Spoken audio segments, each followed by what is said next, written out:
सोचा है। अभिषेक जी आप ये बताइए, क्या राजनीति में संभावनाएं खत्म हो जाती हैं? संभावनाएं बनी हुई है ना जिंदगी, अरे हम पूरे देश की बात कर रहे हैं, हम तमाम पॉलिटिकल पार्टियों की बात कर रहे हैं कि संभावनाएं तो बनी रहती हैं। संभावनाओं से कौन दरकिनार कर सकता है? अरे जब आदरणीय नीतीश कुमार जी ये कह सकते हैं कि मैं भाजपा में जाऊंगा तो मिट्टी में मिल जाऊंगा।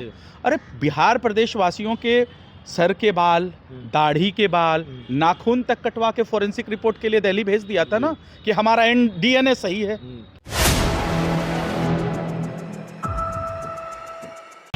नमस्कार, आप देख रहे हैं 4 PM और मैं हूं अभिषेक मिश्रा।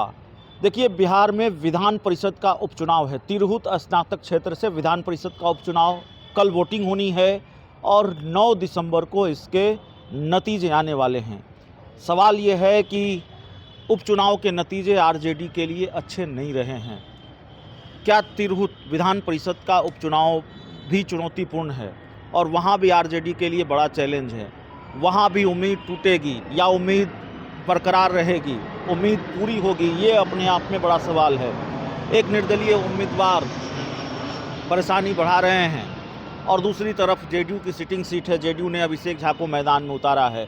प्रशांत किशोर ने भी अपने पहलवान को मैदान में उतार दिया है। तो कल वोटिंग से पहले आज आरजेडी के प्रवक्ता हमारे साथ हैं जिनसे हम बातचीत करेंगे। आरजू खान साहब हैं। खान साहब, उपचुनाव में तो सफलता नहीं मिली, एक उपचुनाव विधान परिषद का है, वहाँ कई खिलाड़ी मैदान में हैं, आरजेडी के गोपी किशन हैं, क्या होता हुआ देख रहे हैं? वहाँ से कोई उम्मीद बची है कि नहीं बची है? देखिए, 2-3 चीज़ें हैं। एक चीज़ मैं तथ्यात्मक तरीके से आपके सामने रखता हूँ। बाई इलेक्शन आज तक यही मान के आदमी चलता है कि बाई इलेक्शन जिसकी सरकार होती है वो इलेक्शन में जीतता है। और हमारे, आप ये ना भूलें अभिषेक जी, कि आज भी हमारे वहाँ से 3-3 सांसद हैं जो कि राष्ट्रीय जनता दल के हैं।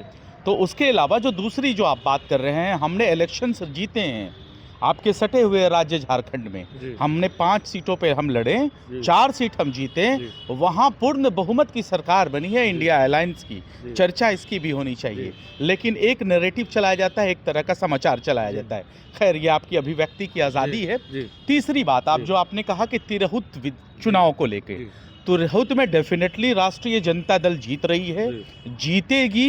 ये सारे लोग, कितने भी एनडीए अलायंस के लोग चले जाएं, अपने प्रत्याशी को सपोर्ट करने की बात करें, लेकिन वहाँ का वोटर समझता है। नहीं, देखिए आरजू खान साहब, सवाल तो उठेंगे ना। तेजस्वी यादव मुजफ्फरपुर में एक कार्यक्रम उन्होंने किया पूरे विधान परिषद के उपचुनाव में, और कोई बड़ा कार्यक्रम नहीं हुआ, तेजस्वी यादव नहीं गए। सवाल उठते हैं कि आरजेडी लड़ रही है बस लड़ने के लिए, क्योंकि जो दूसरी पार्टी है वो आरोप लगा रहा है, निर्दलीय उम्मीदवार आरोप लगा रहे हैं कि भाई आरजेडी जेडीयू का मैच फिक्सिंग होता है विधान परिषद के उपचुनाव में। सर नहीं, ऐसा कुछ भी नहीं है। ये परसेप्शन फैलाने की कोशिश न की जाए।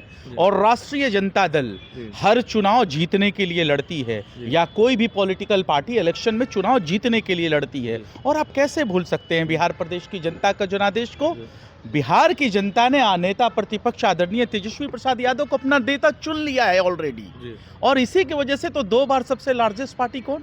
राष्ट्रीय जनता दल। उसके बाद भी आप कहते हैं कि नहीं, आपको बस लड़ना है। ये कौन सी मानसिकता से आप बोलते हैं? हमको चुनाव लड़ना ही नहीं है। हम नहीं कर रहे हैं।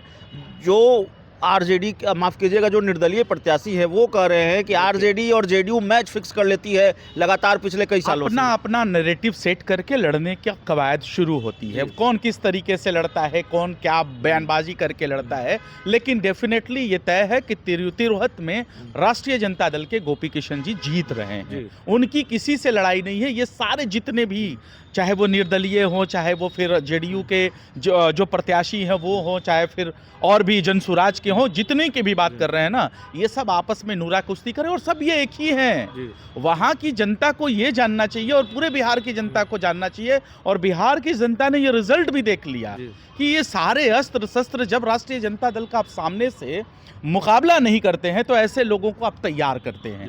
तो तैयार करते रहिए। जनता आज तेजस्वी यादव यात्रा पर निकले हैं और तेजस्वी यादव की यात्रा से ठीक एक दिन पहले जेडीयू प्रेस कॉन्फ्रेंस करती है, लोगों को ये बताती है कि भाई देखिए तेजस्वी यादव किस तरह के खिलाड़ी रहे हैं, कितने रन बनाए हैं। अचानक ये सब करने की जरूरत जेडीयू को क्यों पड़ रही है? जनता दल यूनाइटेड तीसरे नंबर की सबसे छोटी पार्टी, जाहिर सी बात है दहशत तो उनके अंदर पैदा होगी ना, जैसे ही हमारे आदरणीय नेता तेजस्वी प्रसाद यादव जी पता चलता है कि जनता के बीच में जन संवाद करने जा रहे हैं। ये तीसरी पार्टी की जो तीसरे नंबर की पार्टी है ना, इसकी धड़कनें तेज हो जाती हैं, इसकी परेशानी को हम समझते हैं, इसकी घबराहट को हम समझते हैं, इसकी हताशा और निराशा को भी हम समझते हैं। और हताशा और निराशा में दिया गया ये बयान है, इससे ज़्यादा क्या कर सकते हैं। उनकी तो आदत है ना, आरएसएस के गोद में बैठे हैं ना, चीर हरण करना कोई उनसे सीखे, क्योंकि वो देश के जो तिरंगे का जिन्होंने अपमान किया वो उसके साथ है, उनको मुबारक जेडीयू हो। के प्रवक्ताओं ने कहा देखिए कितना रन बनाया, मास्टर ब्लास्टर नहीं रहे हैं। ये यही कर सकते हैं ना, हताशा निराशा। तीसरे नंबर की पार्टी है ना, पिछलग्गी पार्टी है। और भारतीय जनता दल को मैं क्या कहूँ, भारतीय जनता पार्टी को बोलती है कि देश की विश्व की सबसे बड़ी पार्टी भारतीय जनता पार्टी, और बिहार में आके पता चलता है कि उसका एक चेहरा नहीं,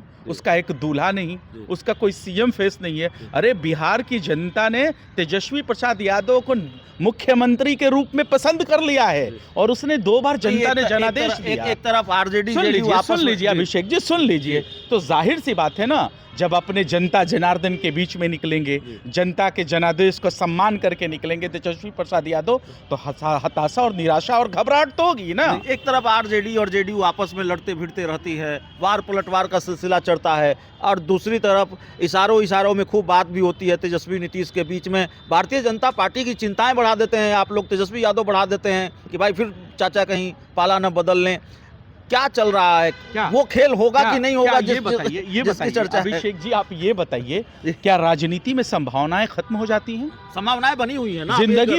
अरे हम पूरे देश की बात कर रहे हैं, हम तमाम पॉलिटिकल पार्टियों की बात कर रहे हैं कि संभावनाएं तो बनी रहती हैं। संभावनाओं से कौन दरकिनार कर सकता है। अरे जब आदरणीय नीतीश कुमार जी ये कह सकते हैं कि मैं भाजपा में जाऊंगा तो मिट्टी में मिल जाऊंगा। अरे बिहार प्रदेश वासियों के सर के बाल, दाढ़ी के बाल, नाखून तक कटवा के फॉरेंसिक रिपोर्ट के लिए दिल्ली भेज दिया था ना कि हमारा डीएनए सही है, और फिर पता चलता है कि वहां जाके आप अपने से एक्सेप्ट कर लेते हैं कि हमारा डीएनए जो है भारतीय जनता पार्टी का है। तो संभावनाएं तो रहती है। मिल ही कर लड़ेंगे क्या चुनाव, इंडिया गठबंधन के साथ ही लड़ेंगे क्या चुनाव? देखिए बहुत जल्दबाजी होगी कुछ भी कहना। हम सिर्फ इतना जानते हैं कि राष्ट्रीय जनता दल के जितने भी सिपाही हैं और राष्ट्रीय जनता दल के जितने कार्यकर्ता हैं वो मजबूती से 2025 लड़ेंगे, और फिर से बिहार प्रदेश की जनता का जनादेश हमारे दरवाजा खुला हुआ है ना। इशारों में जिस तरह से बातचीत होती है उससे तो पता चलता है दरवाजा खुला हुआ। देखिए साहब, हम वैसा दरवाजा नहीं रखते अमित शाह जी की तरह, जो कहते थे मंच पे खड़े होके कि नीतीश कुमार जी के लिए दरवाजा बंद हो गया, लेकिन पता चलता है 4 ही महीने के बाद वो दरवाजा खिड़की सब खोल के बैठ जाते हैं। तो हम इस तरीके का बयानबाजी नहीं देते हैं। उनको मुबारक भारतीय जनता पार्टी को कि इस तरीके का बयानबाजी करे। हम तो समाजवादी के नाते, समाजवाद के बीच के नाते, जो भी गरीब, वंचित, थका हारा, बेसहारा, असहाय, लाचार जो समझ में आता है वो राष्ट्रीय जनता दल के पास आएगा, तो हम बाहें फैला के उसको साथ में लेने का काम करते हैं। तो बाहें फैलाकर साथ लेने का काम करेंगे। इस पूरी रिपोर्ट में इतना ही। बहुत बहुत धन्यवाद।